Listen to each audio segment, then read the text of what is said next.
Okay, let's take a look at setting up this problem here. Talked about it in class a little bit, but now we're gonna actually follow through with it. Probably not gonna do the whole thing right here for you. I want you to try a bit of it on your own, but all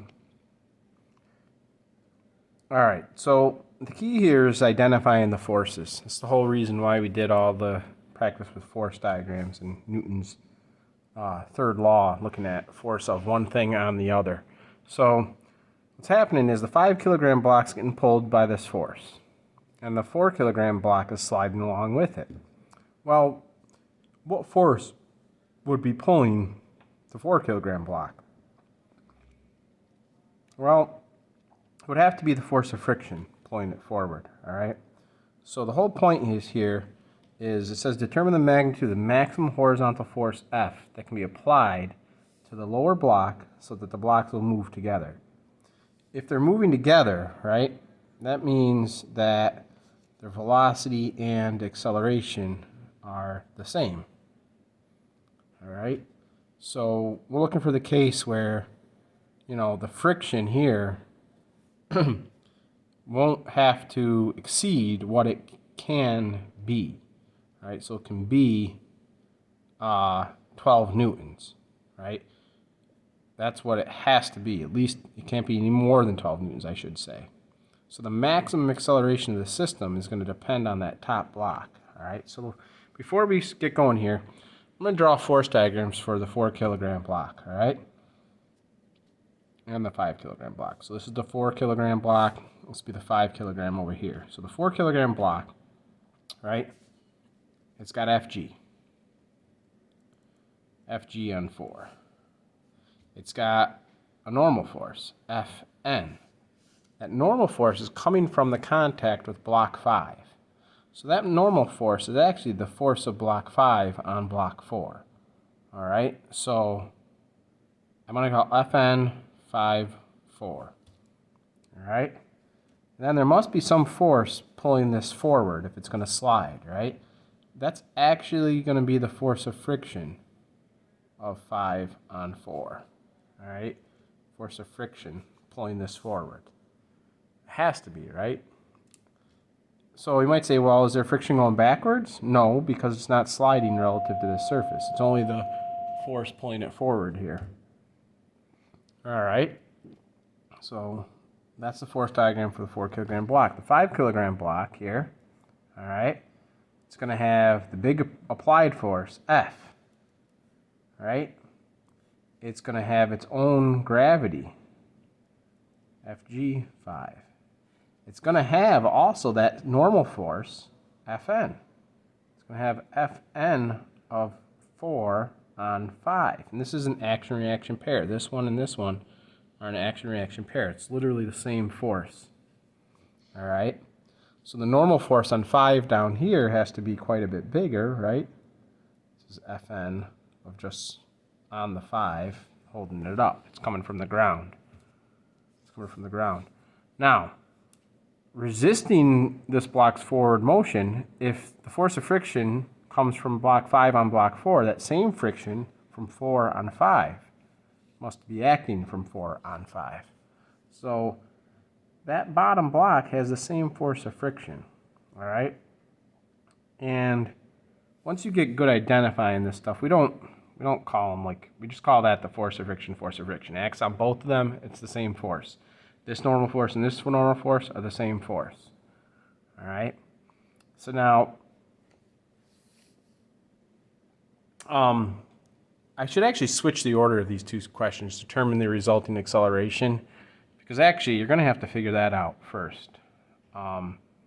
We want to accelerate it so that the force of friction is going to be 12 newtons.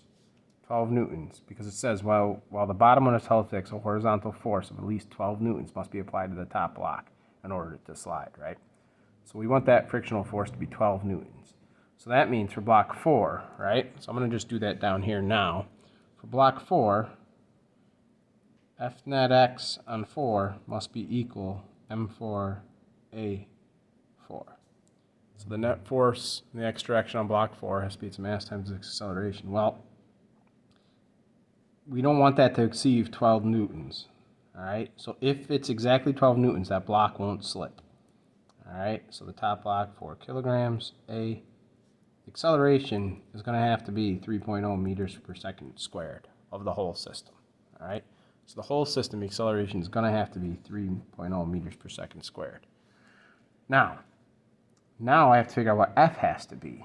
All right, so we're going to look at Newton's second law here in this direction. So let's see here. F net x on 5 is going to be equal to the mass of 5, the acceleration of 5. Well, again, if it's moving together, the acceleration of 5 and 4 have to be the same thing. All right. Oh, there's another way to do this right now using the Blob method, and I'll show you that in a second.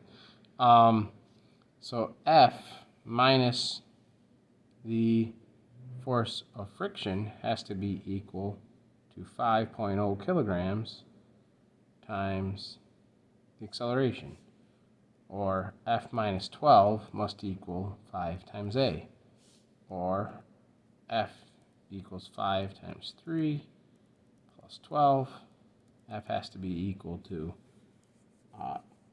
27 newtons. All right. Now, that was looking at this individually. Now, I just realized another way you could have done it. So you could have said, okay, this is 9 kilograms of mass total. All right, here's the applied force. And it has to accelerate at 3 meters per second squared, which we figured out by looking at just block 4.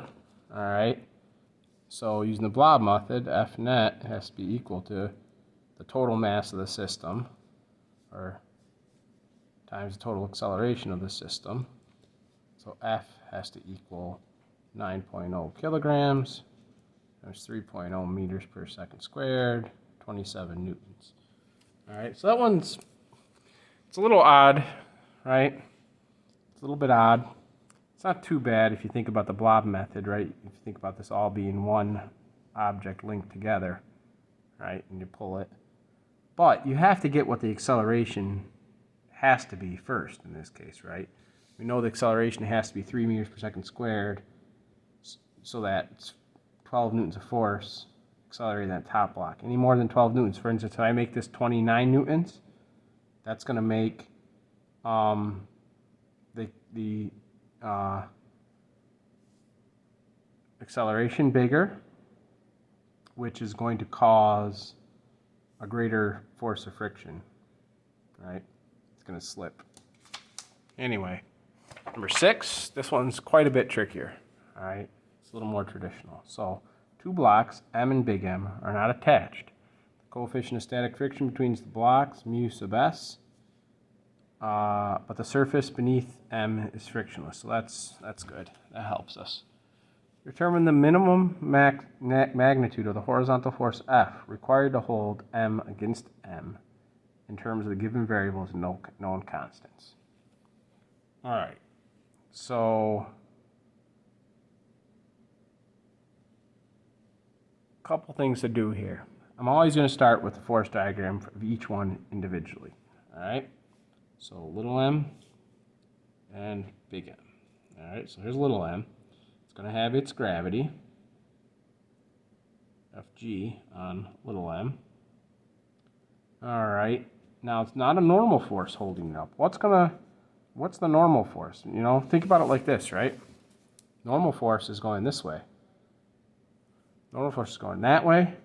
It wants to slide down that way, so there must be friction holding it up that way, right? So then you look at it like this, it's kind of a weird thing, right? If it's not going to slide down, it's going to have to be a force of friction holding it up. And that friction is going to depend on a normal force from that surface, applied force here, right? So normal force, that's on little m, force of friction. I'm going to call this Fn on little m, or I could call it Fn1, because there's going to be another normal force down here. Yeah, so anything else on that one? I don't know, but offhand, I think that's it. So let's look at big M now. All right, people are always trying to draw this F acting on big M. Well, it's not. F is not directly acting on big M. The normal force acting at that surface is what's acting on big M. So in fact, what's accelerating M forward is this force, Fnm. I should have called it 1 maybe. That might make more sense. Fn1 is what's pushing it forward. All right? It's that contact force with block M that's pushing this big mass forward. Well, what's resisting the motion of big M? It's mass? Yeah, but it's not a force, right? There's no force going that way. Now, what's going on vertically? Well, this is a little bit trickier. We're going to have Fg and big M going down. All right. But we also have another force going down. If you think about it, right? This block wants to slide down. That friction's holding this block up. Well, that same friction would try to push block M into the ground, right? So actually we have also that force of friction pushing big M down. That's the same force. Action-reaction pair, equal and opposite. For every force, there's an equal and opposite force. For that force of friction, it's the same force there. That normal force, it's the same force there. That means the normal force on big M is quite a bit, Fn on big M is quite a bit bigger than, I guess I should call that Fn2. It's quite a bit bigger. So here's all our forces, all right? Okay, so it's going to accelerate that way. All right, it can't be a constant velocity. Can't be a constant velocity because there's no friction here. There's nothing to hold this back. If you apply constant force and this doesn't slide, you'd have to increase this force. I'm sorry. You'd have to increase the speed of this. You'd have to increase the speed you're applying this force. You'd have to chase it if you're trying to push it. All right, so the acceleration here, they're both going to go to the right. So, remember, what we're looking for is F, the horizontal force, all right? The horizontal force in terms of everything else. So how the heck are we going to start this? Well, F needs to be big enough so that the normal force is big enough so that the frictional force can equal gravity. Say that again. So this force, the applied force F, has to be big enough so that the normal force is big enough so that force of friction can be equal to gravity. So let's start there. So I'm going to make this the positive direction in both coordinate systems. So I'm going to write the x direction first. F minus Fn1 must equal little m a. All right. The y direction for this one is going to be force of friction is going to have to be equal to little mg. Now, force of friction is the coefficient times whatever normal force is acting on it. All right, so there's the y direction, the x direction, and the y direction for little m. All right, and that normal force is Fn1. Over here, well, let's see, do we have enough here? Well, let's see, Fn1 then has to be equal to F, applied force, minus ma. All right, so I put that in over here now. And I get mu times F minus ma equals little mg. All right. Now over here, this isn't enough, right? This is A is unknown, right? I could go over to this one now. Take a look at the x and y direction.